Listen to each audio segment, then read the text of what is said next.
Hi everyone, welcome to our webinar, SAP Licensing, Paying More versus Paying Right. Please give the other participants some minutes to log in. I see the number of participants is still increasing. So we'll give them 3 minutes and start with the webinar in 3 minutes. See you soon. Look forward to the webinar. Bye.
So here we go again. Nice to meet you, and thank you for attending our webinar today. We will be talking about SAP licensing. Question is paying more versus paying right. What can we do about our SAP costs? How do they all come together? And let me show you a bit about this. So we'll be talking about what drives the cost of SAP. What are the factors that make the bill that you get from them? Briefly show you who we are, what we do, our portfolio.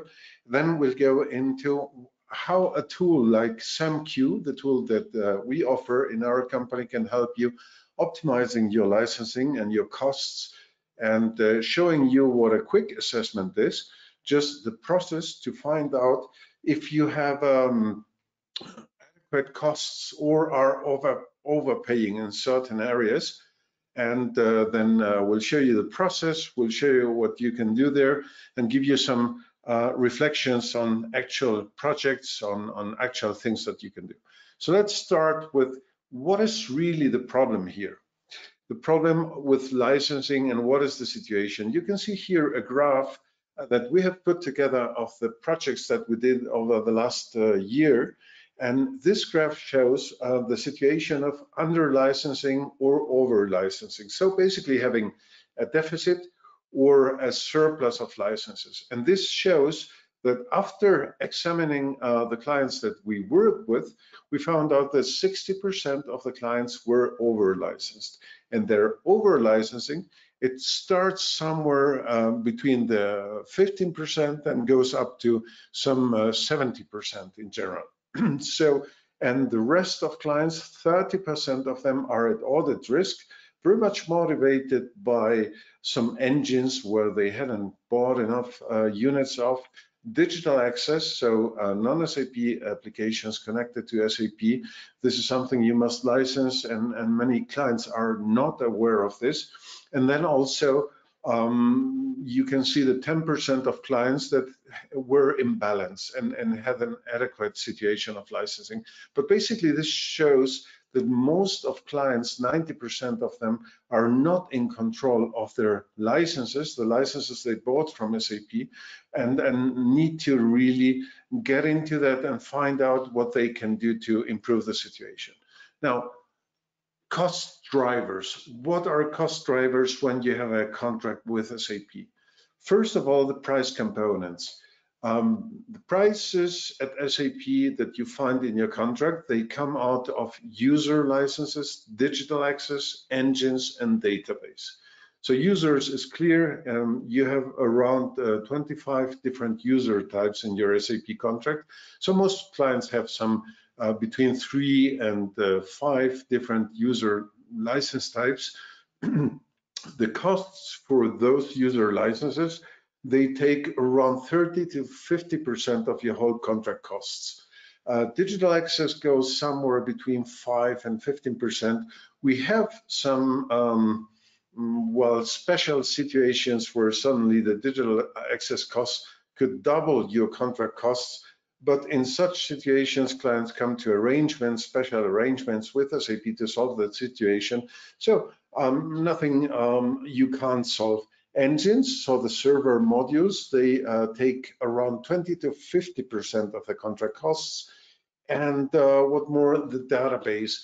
Well, depending on whether you use IBM DB2, Microsoft SQL Server, Oracle, or HANA, the SAP's own database, the prices vary from 8% to 25%. Basically, SAP has punished a bit clients using or contracting today Oracle.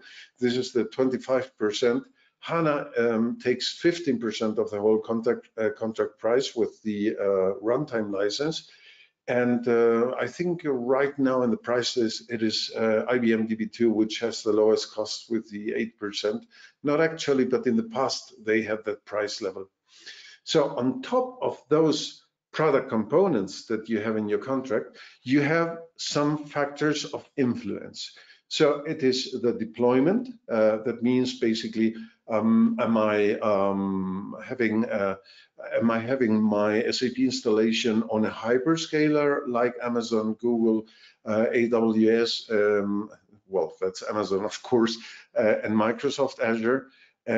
Do I have the infrastructure on my own data center? That has an influence on the total cost of ownership. Then the contract type that you have, is this subscription, or is this a perpetual license where you pay once paid the licenses and now pay yearly maintenance? Different models with different costs. And sometimes the contract, like in RISE with SAP, includes the infrastructure, which can be good or very bad, depending on your situation. I'll get into that a bit later. and sometimes you are only buying from SAP the licenses. Why am I saying this could be bad? Well, the kind of infrastructure and its performance depends very much on the number of users that you have contracted when you buy RISE with SAP. So to obtain a better infrastructure, you need to have a bigger contract with SAP. And this can lead to a situation where you, to move over to RISE with SAP with the same amount of users that you have today, you would get a less performant infrastructure unless you contract more users, which you basically wouldn't need. So the relationship between the number of users, the size of your contract, and the quality of the infrastructure could be a problem, something you need to look into. Then we have the contract financials. Let me just get rid here of my own picture. This is not letting me see the screen properly. Here we go. Don't need to see myself here.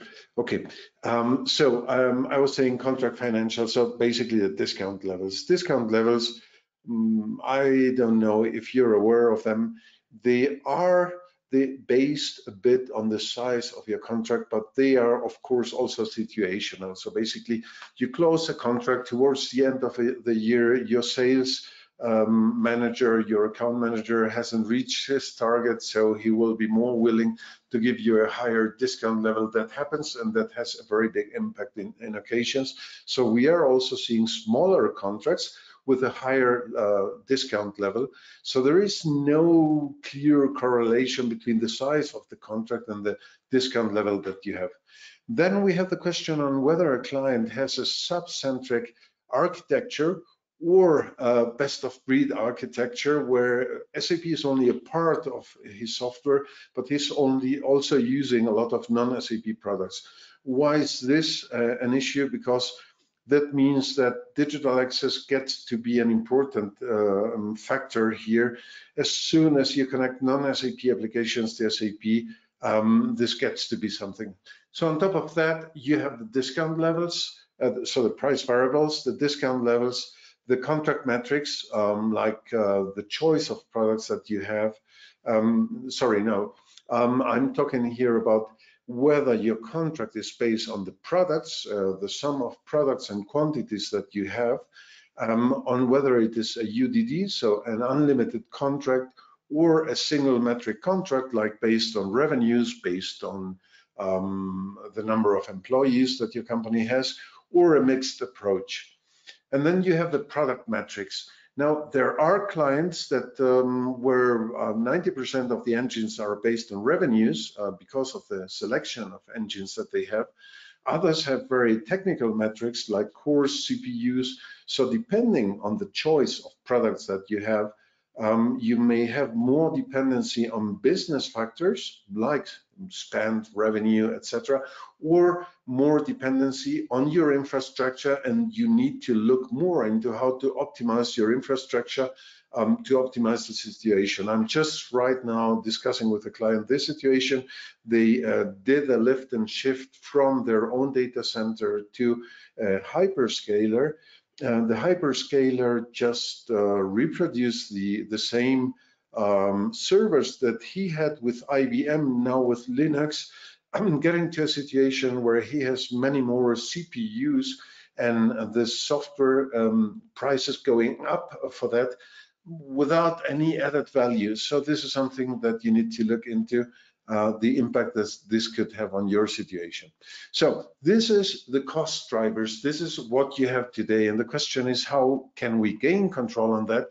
Now, some of those factors here can be controlled and managed with the help of tools like the one we will be showing you today.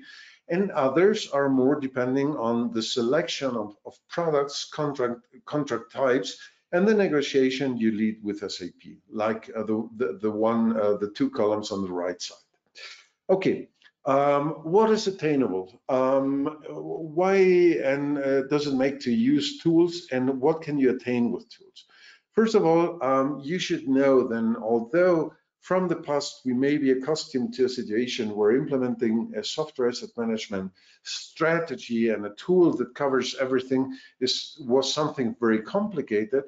When we are talking about SAP, which is a fairly separated and specialized environment, the implementation of a tool, it is a very rapid process that may take around 4 weeks, so nothing more than that. Now, why is it important to get it? You need to obtain normally on a regular basis something like every quarter compliance reports that will show you, before SAP comes with an audit, an updated status of your license surplus and deficits, so that you can proactively react and go and do a true up when you need it, or in opposite to that, propose a reconfiguration of your contract, an exchange of products for others. So license surpluses can be used to avoid additional spending when your company grows. So we find many situations where clients, after an audit, are asked to increase the number of users they had. And yes, the number of users increased, but they are maybe using so many over-expensive licenses because of a poor choice of products, that in reality, those clients wouldn't have to increase the cost of their contract by having proper management. So avoid additional spending. You can exchange licenses out of use for shelfware for needed products. Every time that you need to buy a new product from SAP, may it be a cloud product or an on-premise product, you should ask yourself, do I have shelfware that I can where I can negotiate an exchange of this shelfware towards the new products that I have, to at least decrease the total price of the new products that I'm buying, or even have a fair exchange. So on top of that, managing users, classifying users, which is something that latest you have to do before every SAP audit, is a practice that costs a lot of time. So you will have some SAP basis administrator, 1 to 5 of them, that's what we mostly see, working in assigning license types to users every once in a while, once a year, twice a year, even on a monthly basis. And there is a lot of work behind that, especially if you have a bigger installation. Now, those license management efforts, they can today be reduced with the use of tools by some 80 to 90%, because there is a very, very high level of automatization in that environment. So then the additional functions provide an always updated license status, and the obtained data allows you to negotiate with SAP based on it. Well, I'm being suggested to do an update, but we'll postpone this. So let's move on. Who are we? Just 3 sentences on that. We are specialists in SAP licensing, tools, and advisory. We are a global company with most of our business running in America and Europe, part of it today going on in South Africa, China, and Australia. We are a spin-off from a bigger company. We started with this pure SAP licensing business in 2012. And since that, we have managed to gain around 300 clients that work with our tools, with our advisory today. So we have a tool for SAP license management, SAMQ License Optimizer, a tool to manage authorizations, roles, compliance within SAP, that's SATQ. And then we have a global department of advisory, where we have multilingual advisors, consultants that will help you understanding your SAP licensing situation, leading and preparing negotiations with SAP, and basically setting up a proper software asset management strategy. Our clients are all possible business sectors, so everyone who has an SAP system is a potential client of us. Biggest client with 1.2 million users, smallest clients around 500 users in SAP, Biggest negotiation we've participated in was around $1.8 billion US, and we do around 150 projects per year today. So that's about us. So tools, what are they? What are they good for? We said we want to manage our costs. How do we do that? We have some 4 central parts that we talked about on the components of the contract. That's users, that's engines, that's digital access.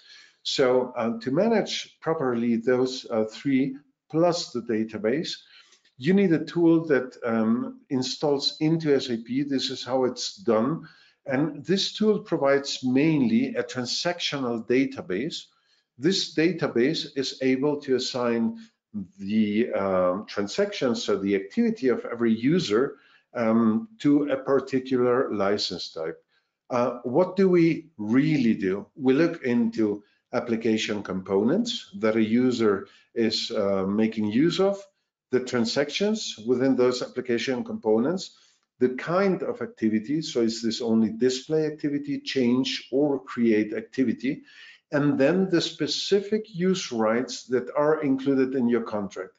And comparing those 4 blocks, we decide with a tool based on this transactional database, well, this user is a candidate for an employee self-service user. This other one needs a professional user. The other one needs an SAP worker user license, etc. Always looking to assign the cheapest license possible to every user, and also consolidating his activity in the different systems, SAP systems that you may have.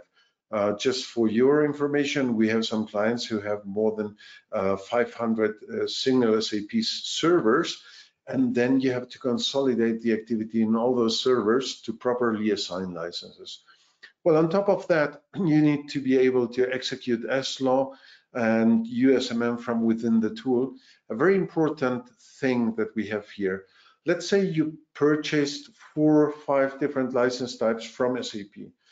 You want to find out, well, out of the 20 other license types that SAP has, is it of any use for me to compare what I have today with alternative license types? This is something that the tool does, of course. We call it simulation, analysis and simulation.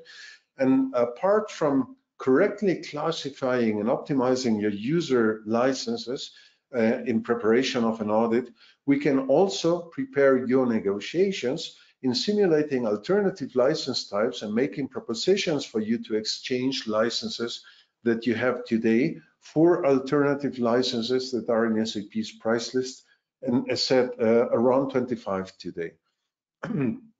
Also, when you're in preparation of moving over to S/4HANA, you need to compare, well, my actual configuration of licenses, ECC licenses, so employees, workers, logistics, project users, ESS users, managers, self-service users, etc., so on and so on.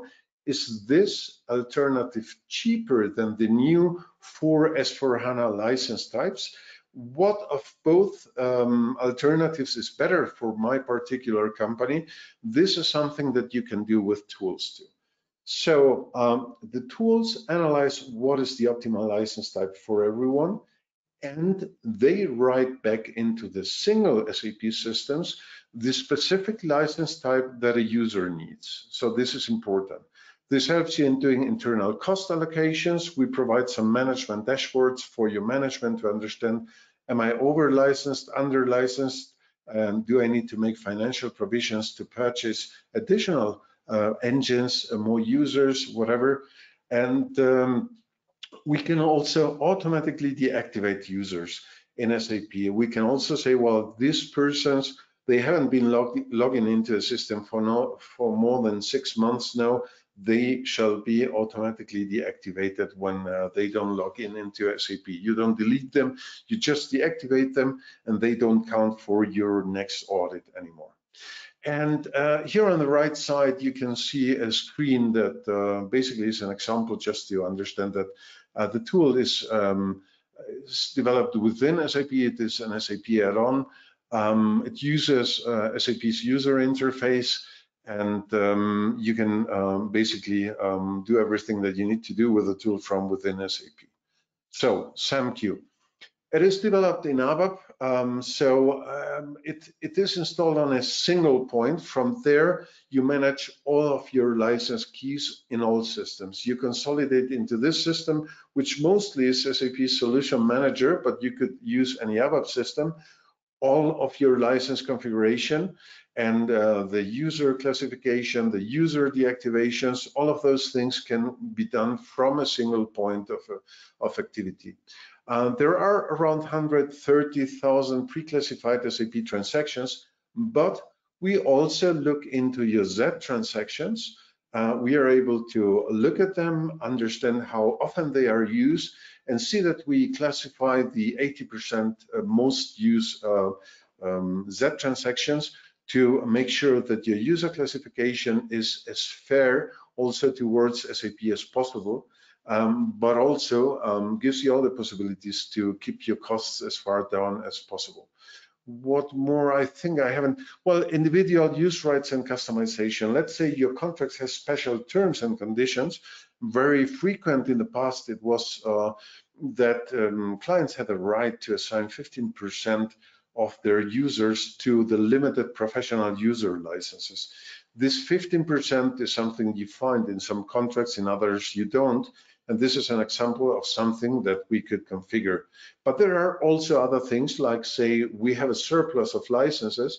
Let's assign this surplus automatically to people that have no license so that we are well prepared for the next SAP audit. There is a whole lot of things that you can customize there to make your life easier. So let's show you in 8 single steps what it means to implement the tool, what you can do with it, etc. First of all, you want to try this tool, you want to do a proof of concept, just contact us here. You'll obtain this presentation at the end of this webinar, and you can read also a lot in VOQUZlabs.com/blog about the last developments in SAP licensing. So independently from whether you are a client of us, want to become a client or not, use this blog. You will find a lot of interesting information there and learn a lot about SAP licensing. So the first thing we do when a client wants to start with us is we lead a 30 minutes remote kickoff meeting to determine, well, who will take care of what, when establish a 4-week timeline for the installation, understand what is the scope, which are the systems to be connected, the SAP systems. Mainly, you want to connect production and development systems. So production systems are relevant for licensing, development systems just because of the developer users, quality systems are not relevant, test systems are not relevant, etc. So establish which are the systems in scope and plan the timeline, who will be doing what in customizing the tool, installing the transports, first of all, customizing then the tool, uploading, this happens via RFC automatically, but starting the user data collection, starting the transaction collection. Just so you know, all of this information comes from your remote systems connected via RFC, and we basically collect the user activity logs to find out what is happening in the systems, and this is how we classify users. Then we do some further license configuration, which is mostly the Z transactions, the customization. We obtain some preliminary optimization results. We do the last adaptations, and then after 4 weeks, we have normally a final presentation. So after the kickoff meeting, you obtain an email to access to get the access data to a portal where you can download the necessary transports to install the SAMQ tool, and you get the SAP roles that you need to set up in the remote systems, an installation manual, the usual project timeline, and the description of the next steps. What more? We have a technical validation session. That means basically after you have installed the transports, in your, let's say, solution manager or another ABAP systems, we will remotely lead a session with you and see whether everything is working. The RFC connections, the extraction of user data, the extraction of transactional data, whether all SAP systems agreed are in scope and are connected, and whether the activity logs could be uploaded. Sometimes someone forgot to include a role in one of the systems, so we control this and make sure that we are getting all of the data that we need to lead on the evaluation. This happens in around 2 to 3 hours. It's a simple process to do. In the next 2 hours of work, then with the SAP Basis Administrator, we will obtain a first overview of your user licenses. On the right side, you can see here a display showing in what areas you have sub licensing, so a deficit, and in what areas you have a surplus. So what does it mean? You could have a surplus of user licenses, for example.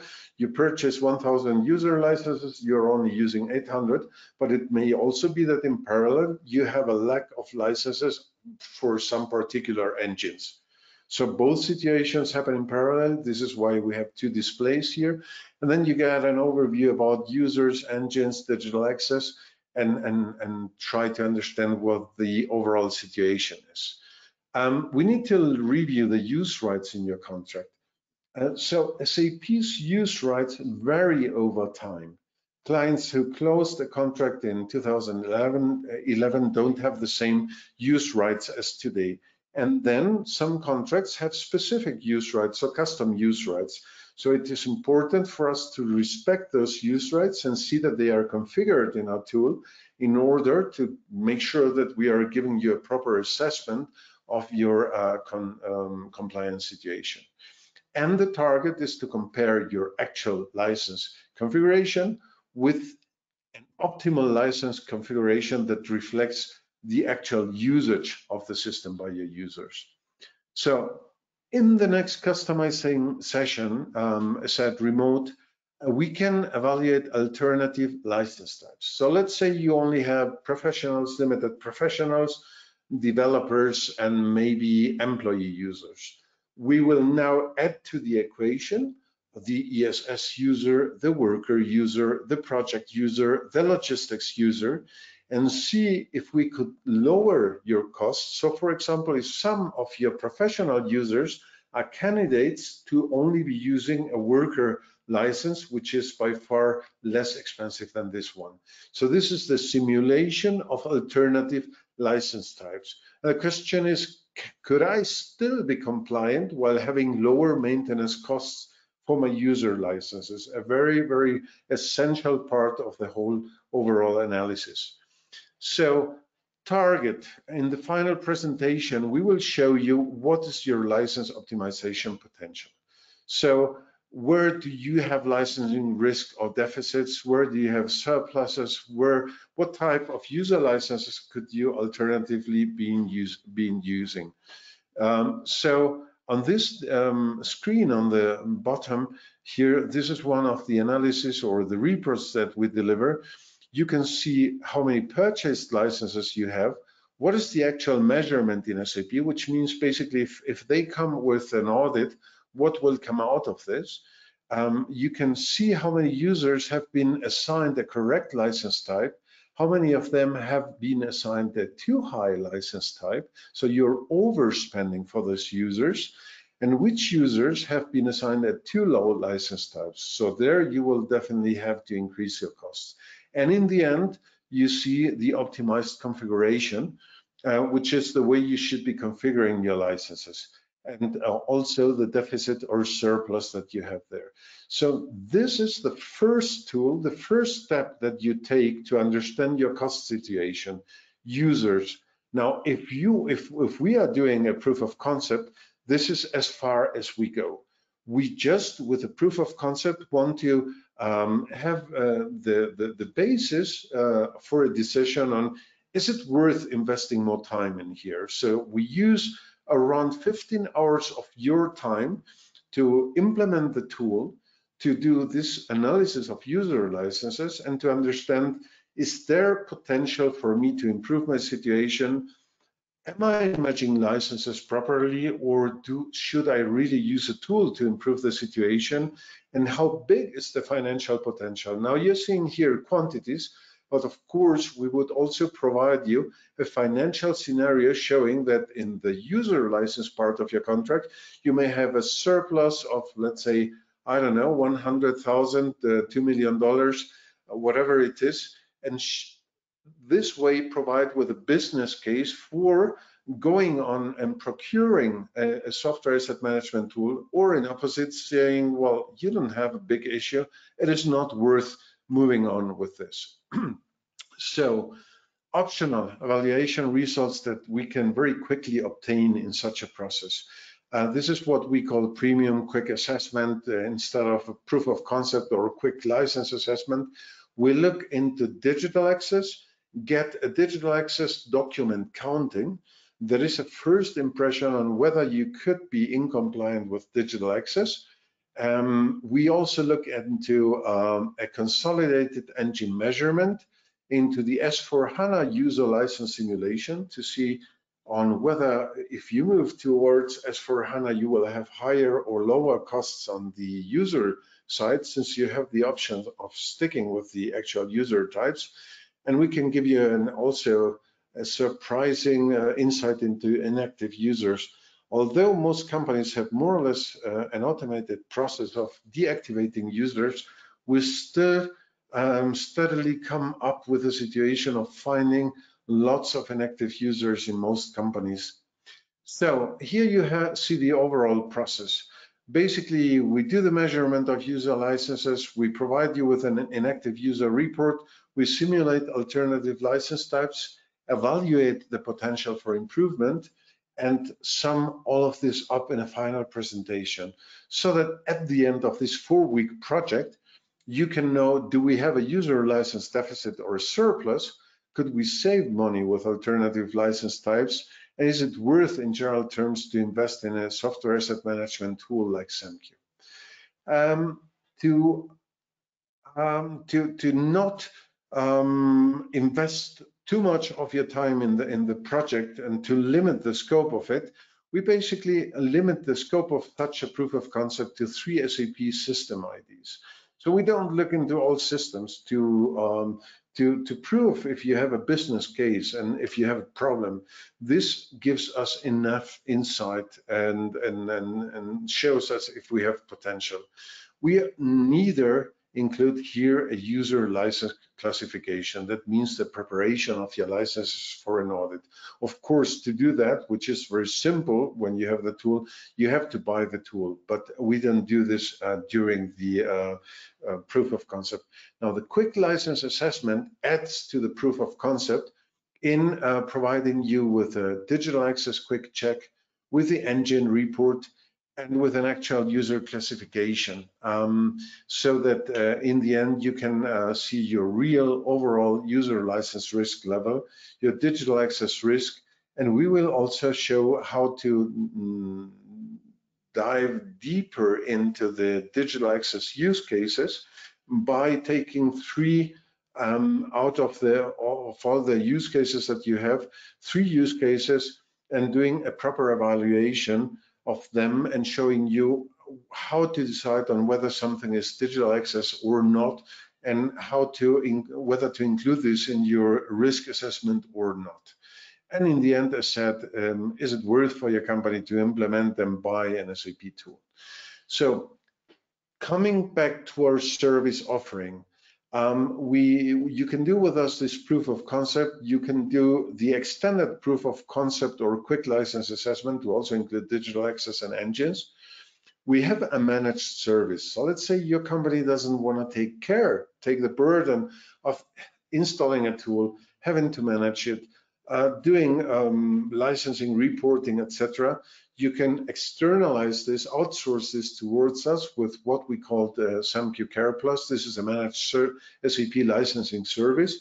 So we would take care of everything and provide you with quarterly reports, and then once a year help you preparing the SAP system measurement. So on top of these basic services, we have our advisory services where you can do a deep dive into digital access use case exploration, engine analysis, user license optimization, database, and so obtain an effective license position. So what is the overall view? Like I have the tool now, but I need some interpretation of metrics. I need to understand, can I change the metrics? Now my contract is from 2004, but today the metric changed. How can I cope with that? What discounts did I pay with my, did I obtain with my contract? And is my price correct? These are all things where we can help you with advisory services on top of what we showed and build up an SAP licensing strategy, preparing your migration towards S/4HANA, helping you during the negotiation in assessing SAP's contracts, SAP's proposals, etc. Basically put on top of the tool everything that you need to properly negotiate with SAP and see that, make sure that you're spending as little as possible. And that's it. Thank you very much for attending. It's been a pleasure to present all of this to you. So if you have any questions, please kindly write me an email here on fhansen@voquuzlabs.com, and we'll gladly be answering your questions and giving you further information about SAP licensing or SAP licensing tools, whatever is needed in your case. Thank you very much, everyone, and goodbye.